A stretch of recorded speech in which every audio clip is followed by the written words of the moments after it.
अक्षय कुमार और प्रियदर्शन की जोड़ी वापसी कर दी है भूत बंगला के साथ और 13-14 साल बाद ये दोनों स्टार्स एक साथ किसी प्रोजेक्ट पर काम करने के लिए आए हैं। और सवाल ये उठता है कि क्या ये दोनों स्टार्स वही पुराना मैजिक हमारे सामने दोबारा से रिक्रिएट कर पाएंगे जो इन्होंने अपने पिछले एवेंजर्स से दिया हुआ है। क्या ये उस मैजिक के बार को सरपास कर पाएंगे जो इन्होंने खुद से सेट किया हुआ है। तो इसी चीज पर हम चर्चा करेंगे। एंड मैं देख के आया भूत बंगला जो 2-3 बार डिले हो चुकी है। एंड फाइनली आज वो वर्ल्ड वाइड थिएटर में रिलीज हो चुकी है जिसमें हमें अक्षय कुमार, भूमिका गबी, परेश रावल, राजपाल यादव, असरानी साहब एंड बाकी स्टार्स देखने को मिले। एंड आज के टाइम पर प्रियदर्शन साहब की ये ओजी कास्ट हमें एक मूवी में देखने को मिल जाए तो ऐसा सिर्फ प्रियदर्शन साहब ही कर सकते हैं। और इसी नाम के चलते मैं इस मूवी के लिए काफी ज्यादा एक्साइटेड था और इसी नाम के चलते मैं इस मूवी को देखने गया था ओनली फॉर प्रियदर्शन साहब। एंड मैं देखना चाहता था कि इस मूवी में वही पुराना मैजिक मुझे देखने को मिल जाए जो मैंने भूल भुलैया के टाइम पर देखा हुआ है, जो मैंने ढोल के टाइम पर देखा हुआ है, हंगामा, दे दनादन, ऐसी कितनी ही मूवी है जो प्रियदर्शन साहब ने अक्षय कुमार के साथ मिलकर बनाई है। एंड अक्षय कुमार की कॉमेडी टाइमिंग है, प्रियदर्शन साहब किस तरीके से उनको प्रेजेंट करते हैं वो देखने में काफी ज्यादा मजा आता है।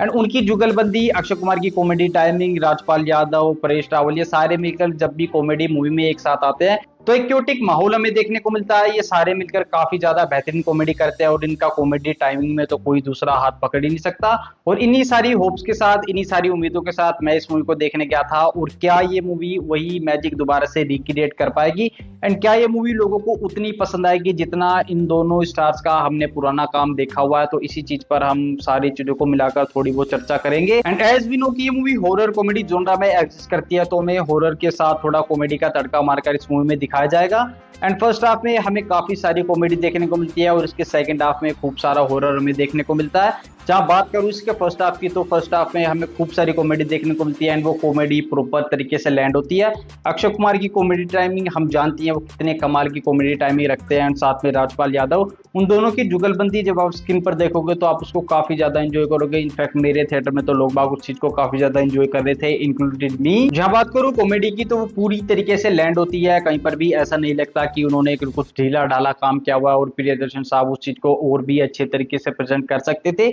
आपको जो भी कॉमेडी देखने को मिलती है, जैसी भी कॉमेडी देखने को मिलती है, आप उस चीज को पूरी तरीके से एंजॉय करते हो और आपके चेहरे पर हंसी ठिठोली और अंदर से आपको हंसने पर वो चीज मजबूर करती है। तो ये दिखाता है कि प्रियदर्शन साहब, अक्षय कुमार, राजपाल यादव और परेश रावल ने मिलकर काफी अच्छी कॉमेडी वहां पर की हुई है। वहीं मैं बात करना चाहूंगा असरानी साहब, उनका जितना भी काम हमें स्क्रीन पर देखने को मिला तो भाई साहब बताता है कि वो कितने मंजे हुए कलाकार हैं एंड किस तरीके से एक कॉमेडी मूवी में माहौल सेट किया जाता है और लोग बाकी किस तरीके की कॉमेडी उनके कैरेक्टर से एक्सपेक्ट करते हैं। तो वो चीज आपको देखकर काफी ज्यादा मजा आएगा। जब अक्षय कुमार और असरानी साहब एक दूसरे से स्क्रीन पर बात करेंगे तो वो चीज आपको देखकर पूरी तरीके से हंसाएगी एंड आपको अंदर से हंसने पर मजबूर करेगी और उन चीजों को देखकर आप हंसी बिल्कुल भी नहीं रोक सकते। जहाँ सारी बातें मैं कॉमेडी को लेकर बोल तो रहा हूँ लेकिन आप ऐसा मत समझ लेना कि हमें एकदम top notch high level comedy देखने को मिलेगी, लेकिन उससे लो भी नहीं देखने को मिलेगी क्योंकि अक्षय कुमार और प्रियदर्शन ने और इस पूरी की पूरी मूवी की ओजी कास्ट ने अपनी कॉमेडी का बार इतना हाई सेट किया हुआ है कि ये खुद भी उसको सरपास अब नहीं कर पाते क्योंकि उस चीज को इन्होंने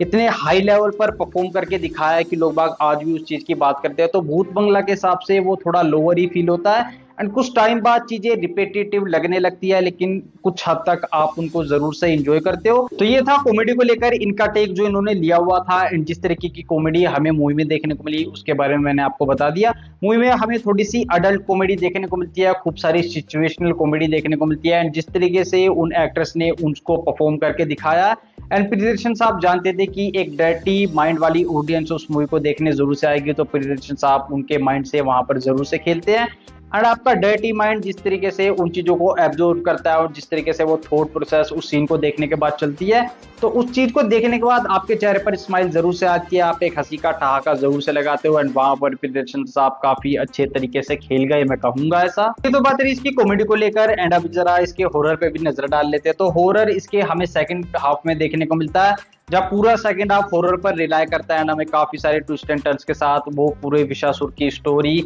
अक्षय कुमार की बैक स्टोरी एंड उस पूरे महल की क्या स्टोरी रहेगी, वो सारी की सारी चीजों से चीजें एक एक करके लेयर आउट होना शुरू होती है एंड हमें पता लगता है कि कैसे वहां पर हॉरर का एलिमेंट डाला गया है। एंड मैं हॉरर उसको ना बोलकर मैं कहूंगा कि हमें काफी सारे थ्रिलर मूवमेंट देखने को मिलते हैं एंड वो थ्रिलर आपको थोड़ा देखकर मजा भी आता है, लेकिन कुछ टाइम बाद आपको ऐसा लगता है कि ये सारी चीजें तो मैं काफी बार देख चुका हूँ। स्पेशली वो पूरी की पूरी मूवी देखकर आपको भूल भुलैया की याद जरूर से आएगी। पहली वाली की बात कर रहा हूँ जिसमें अक्षय कुमार थे। हाँ, तो हम हॉरर को लेकर बात कर रहे थे, तो वो पूरा हॉरर का माहौल देखकर, वो विशासुर की बैक स्टोरी देखकर, एंड जिस तरीके से उन्होंने विशासुर को प्रेजेंट किया है, वो पूरे चमगादड़, वो बड़ा सा महल, एंड एक हॉरर कॉमेडी मूवी में जिस तरीके से हॉरर को डाला जाता है, कभी भूत आ रहा है, कभी जा रहा है, कभी वो उसकी टांग खींच रहा है, कभी वो उसको सोने नहीं दे रहा, तो वो सारी चीजें हमें हॉरर कॉमेडी के साथ करके दिखाई गई है। एंड एक टाइम पर आकर आपको ऐसा लगेगा कि आप कोई भूल भुलैया का एक एक्सटेंडेड वर्जन देख रहे हो। अगर भूल भुलैया किसी और स्टोरी के साथ बनाई जाती तो शायद वो बिल्कुल इसी तरीके से बनती, लेकिन एज मैंने कहा कि ये भूल भुलैया का आपको एक्सटेंडेड वर्जन लगेगा और एक टाइम पर आकर आपको चीजें थोड़ी रिपीटेटिव लगने लगेगी।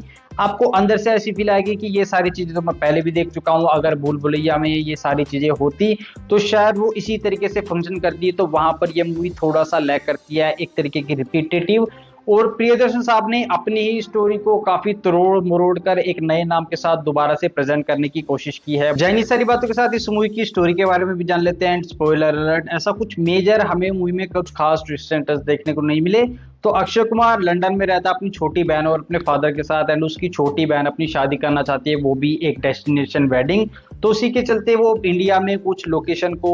फाइंड आउट करने की कोशिश करते हैं कि कहाँ वो डेस्टिनेशन वेडिंग की जा सकती है। एंड गेस व्हाट, वो डेस्टिनेशन वेडिंग के लिए मंगलपुर जाते हैं, एंड अक्षय कुमार वहां पर जाकर पूरे इंतजाम करने की कोशिश करता है। वो अपनी बहन की शादी धूमधाम करने की कोशिश करता है, एंड वहां पर उसकी मुलाकात होती है असरानी साहब से, जो उसको उस महल का राजा बताते हैं, एंड उसको पूरी की पूरी स्टोरी सुनाते हैं विशासुर की। एंड विशासुर की स्टोरी दिखाते वक्त जो उन्होंने मोन्टाज वहां पर यूज किए गए हैं, कैसे एक हाथ की बनाई हुई पेंटिंग को एक मोशन के थ्रू, एक मोशन पोस्टर जिस तरीके से हम देखते हैं मूवीज के, उनके हिसाब से उस पूरी की पूरी स्टोरी को उन्होंने काफी छोटे से सिनॉप्सिस में समझाया कि कैसे विशासुर आया, एंड उसके पीछे की बैक स्टोरी, उसका कहाँ से जन्म हुआ, कैसे देवी देवता और मंगलपुर से उसका जुड़ाव है। तो उसकी स्टोरी के दौरान हमें जो मोन्टाज देखने को मिले, हमें जो पेंटिंग देखने को मिली, एंड जिस तरीके से उन पेंटिंग में थोड़ा सा मोशन कैप्चर डाला गया है, तो वो देखकर आपको काफी ज्यादा मजा आता है। वहीं बात करें इस मूवी की स्टोरी की, तो ये सारी चीजें अक्षय कुमार सुनने के बाद एज यूजुअल वो उसकी असरानी की बातों पर बिल्कुल भी विश्वास नहीं करता है, एंड वो कहता है कि वो अपनी बहन की शादी मंगलपुर के इसी महल में करेगा, और फिर उसके लिए उसको जो भी कुछ करना पड़े वो उन सारी चीजों को करेगा। एंड फिर क्या, वो अपनी बहन की शादी में जुट जाता है, वो महल की मरम्मत करवाता है, साफ सफाई करवाता है, जिसके लिए वो असरानी को उन सारी चीजों को करने के लिए बोलता है। एंड अपनी बहन की शादी को धूमधाम से करने के लिए वो वेडिंग प्लानर बुलाता है, जो उसकी महल की मरम्मत भी कर देगा और उसकी बहन की शादी का पूरा इंतजाम भी कर देगा। एंड उसी नोट पर एंट्री होती है परेश रावल और राजपाल यादव की, और धीरे धीरे चीजें अनफोल्ड होना शुरू करती है। विशासुर अपने होने का एहसास कराता है,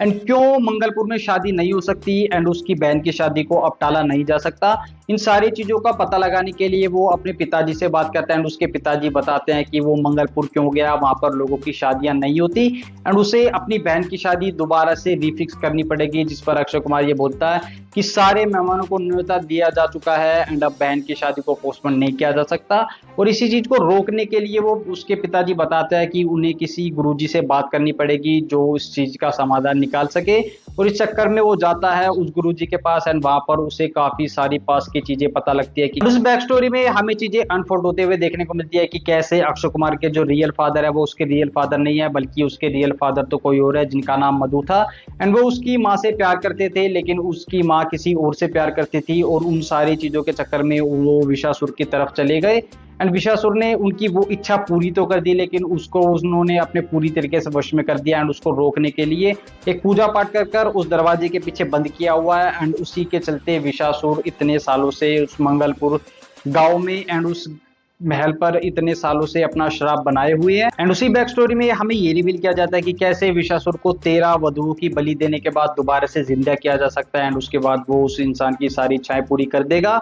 और इसी के चलते प्रेजेंट टाइम में सूर दोबारा से जिंदा ना हो जाए तो मंगलपुर में कोई भी शादी नहीं करता, लेकिन अक्षय कुमार अपनी बहन की शादी उसी महल उसी गांव में करता है, और इसी डर के चलते उसकी बहन को विशासुर उठाकर ना ले जाए, उसकी बलि ना दे पाए, वो सारा का सारा खेल षड्यंत्र रचा जाता है। एंड वो गुरुजी जो उसको वो सारी की सारी पास्ट की स्टोरी बताते हैं, वो इस चीज की पूरी तरीके से जिम्मेदारी लेते हैं कि तुम अपनी बहन की शादी करो, मैं एक पहर तक विशासुर या उसके बाशिंदे को रोक कर रखूंगा, एंड तुम्हारी बहन की शादी होते ही तुम उसको गंगा पार लेकर चले जाना, क्योंकि विशासुर गंगा को पार नहीं कर सकता और अंधेरे में उसकी शक्तियां काफी ज्यादा प्रबल हो जाएगी, तो वो शादी का प्रोग्राम तुम्हें दिन में ही निपटाना पड़ेगा। एंड एज वी नो कि क्लाइमैक्स में क्या होने वाला था, तो मैंने उस चीज को पूरी तरीके से प्रेडिक्ट कर लिया था, एंड सेम वो सी चीज हमें क्लाइमैक्स में देखने को मिली। अब क्या अक्षय कुमार अपनी बहन को बचा पाएगा, और नहीं बचा पाएगा तो क्या विशासुर दोबारा से जिंदा हो पाएगा, वो सारी की सारी चीजें हमें इस मूवी के क्लाइमैक्स में देखने को मिलेगी। जहां ये पूरी की पूरी जो मैंने आपको स्टोरी बताई, वो एक स्टोरी के माध्यम से ही चलती है कि कैसे 3-4 लड़के मंगलपुर के गांव में दोबारा से जाते हैं, एंड वहां पर वो किसी से पूछताछ करते हैं, फिर वो बाबा मंगलपुर की वो सारी की सारी दंत कथा है, वो विशासुर की स्टोरी, वो पूरी तरीके से उनको डिटेल में समझाता है। एंड एक मूवी के क्लाइमैक्स में हल्का सा ऐसा नोट छोड़ा गया है कि शायद हमें इस मूवी का नेक्स्ट पार्ट भी देखने को मिल जाए, एंड होप सो, क्या पता प्रियदर्शन साहब इसको बना भी दे, अगर ये मूवी उतने उनके हिसाब से सक्सेसफुल हो जाते हैं जितना वो चाहते हैं। ये थी भूत बंगला की वो सारी स्टोरी जो हमें खूब सारी कॉमेडी और एक थ्रिलर हॉरर वाले टच के साथ दिखाई गई। अब ये एंटरटेनिंग भी लगती है, कहीं कहीं पर आपको पूरी तरीके से हंसाती भी है, जोक्स पूरी तरीके से लैंडेड होते हैं, डर्टी दिमाग की जो उनकी उपज है, एंड वो जो सिचुएशनल कॉमेडी है थोड़ी अडल्ट वाली, वो भी आपको पूरी तरीके से हंसाती है। लेकिन कहीं कहीं पर ये मूवी लैंड नहीं होती, कुछ कुछ जगह ऑफ फील होती है, कुछ कुछ जगह रिपीटेटिव लगने लगती है, एंड एक नोट पर आकर, एक टाइम पर आकर ऐसा लगता है कि आप कोई भूल भुलैया का एक्सटेंडेड वर्जन देख रहे हो। एंड शायद यही वो रीजन है कि ये मूवी लोगों को उतना ज्यादा पसंद ना आया जितनी हम लोग बाग इस मूवी से उम्मीद किए बैठे थे। बाकी मूवी में आपको कॉमेडी बढ़िया देखने को मिलेगी, एक टाइम तक आपको ये मूवी जरूर से हंसाएगी, थ्रिलर वाला हॉरर आपको मूवी में जरूर से देखने को मिलेगा। बात करूं एक्टिंग की, तो एक्टिंग वाइज सभी ने अपना काम काफी बेहतरीन तरीके से किया हुआ है, स्पेशली राजपाल यादव और अक्षय कुमार भाई जब जब स्क्रीन पर आएंगे, उनके बीच की नोक-झोंक, उनके बीच का कन्वर्सेशन, वो देखकर आपको काफी काफी ज्यादा मजा आएगा, एंड आप उस चीज को पूरी तरीके से एंजॉय जरूर से करोगे। एंड असरानी साहब ने अपना पूरी तरीके से बेस्ट दिया है, एंड क्यों वो असरानी साहब है, वो अपने रोल में पूरी तरीके से जस्टिफाई करते हैं। एंड परेश रावल साहब के बारे में तो मैं क्या ही कहूँ भाई, उनको जब वो जानते थे कि उनको किस तरीके का रोल मिला है एंड उसको अपने रोल में किस तरीके से निभाना है, तो वो चीज़ें आपको स्क्रीन पर पूरी तरीके से दिखती है। एंड भूमिका गाबी इस मूवी में क्यों थी वो मुझे नहीं पता, उनका रोल एक मिस्ट्री की तरह रखा गया है, एंड में वो मिस्ट्री खुलती भी है और नहीं भी, तो वो शायद इसके नेक्स्ट पार्ट में वो डिस्क्लोज करे अगर कभी बनता है तो। बाकी तबू और इन वाले एक्टर ने भी अपना रोल काफी अच्छी तरीके से निभाया है। एंड राइटिंग वाइज मैं कहूंगा कि ये मूवी अपने फर्स्ट हाफ में काफी फास्ट पेस चलती है, कॉमेडी काफी अच्छी तरीके से लिखी गई है, डायलॉग डिलीवरी काफी टाइम पर होती है, एंड जो राइटिंग है वो डायलॉग जो है वो सुनने में देखने में आपको मजा आता है, तो मैं कहूंगा कि फर्स्ट हाफ की राइटिंग काफी अच्छी की गई है। सेकंड हाफ में ये मूवी आपको थोड़ा सा स्ट्रेस सा फील होगी, एंड चीजें थोड़ी धीरे धीरे मूव ऑन कर रही है उस चीज से, ये उस तरीके से ये आपको फील करवाएगी, लेकिन क्लाइमैक्स आते आते थोड़ा फास्ट पेस ये उसी नोट पर चली जाती है। तो राइटिंग वाइज मैं कहूंगा कि थोड़ा ऊपर नीचे 50-50 लिखी गई है। ओवरऑल मूवी आपको मजा देगी, राइटिंग पर थोड़ा और अच्छी तरीके से काम किया जा सकता था, मूवी को थोड़ा और अनप्रेडिक्टेबल जरूर से बनाया जा सकता था, लेकिन जैसा भी है जो भी है वो भूत बंगला की स्टोरी और वो पूरा प्रेजेंटेशन मैंने आपको बता दिया। मूवी में 2 गाने सुनने देखने को मिले जो आपको बिल्कुल भी याद नहीं रहेंगे। ओवरऑल बोलूं तो ये मूवी देखो जाओ भूल जाओ, इस तरीके की मूवी है, ऐसा कुछ खास रिमेंबर कुछ ट्विस्ट एंड टर्न्स हमें इस मूवी में देखने को नहीं मिलते। बस प्रियदर्शन अक्षय कुमार ने अपनी पुरानी मूवीज को दोबारा से जोड़ तोड़ कर तोड़ मरोड़ कर एक नई सी स्टोरी बनाकर दिखाने की कोशिश की गई है। एंड मूवी उन मूवीज का बार इतना ज्यादा हाई रखा गया है कि वो खुद भी इसको जरूर से टच नहीं कर पाएंगे। और अगर ये मूवी लोगों को मतलब उम्दा लेवल की पसंद आ जाती है, लोग बाग इस मूवी की जमकर तारीफ करते हैं, तो शायद ये मूवी उतनी सक्सेसफुल हो जाए जितना इस मूवी के मेकर्स चाहते हैं। अदरवाइज तो ये मूवी 50-50 रहने वाली है। बाकी जो भी मैंने इस मूवी को देखते वक्त फील किया वो मैंने आप लोगों के साथ शेयर कर दिया, आप देखना ना देखना वो मैं आपके ऊपर छोड़ता हूँ। एंड अगर आप इस मूवी को देखने जा रहे हो तो कॉमेडी आपको ठीक ठाक देखने को मिलेगी, पुराना अक्षय कुमार आपको एक हद तक देखने को मिल जाएगा, परेश रावल, राजपाल यादव और असरानी साहब उनको देखकर आप एंजॉय करोगे। एंड बाकी तो इस मूवी में ऐसा कुछ खास देखने को नहीं मिलेगा। एंड अगर ये मूवी देख लिया तो बताओ आपको कैसी लगी, वो मैं ज़रूर से जानना चाहूँगा। ये डिस्कशन पसंद आया हो तो इस वीडियो को लाइक कर देना, अपने दोस्तों के साथ ज़रूर से शेयर कर देना। एंड मिलूंगा आपसे एक अगली वीडियो में, तब तक के लिए खुश रहिए, पेड़ लगाते रहिए और देखते रहिए रिएक्शन टाइम। सपोर्ट कर दो भाई, काफ़ी ज़्यादा गर्मी में वीडियो बना रहा हूँ, देख रहे हो कितना ज़्यादा पसीना आ रहा है।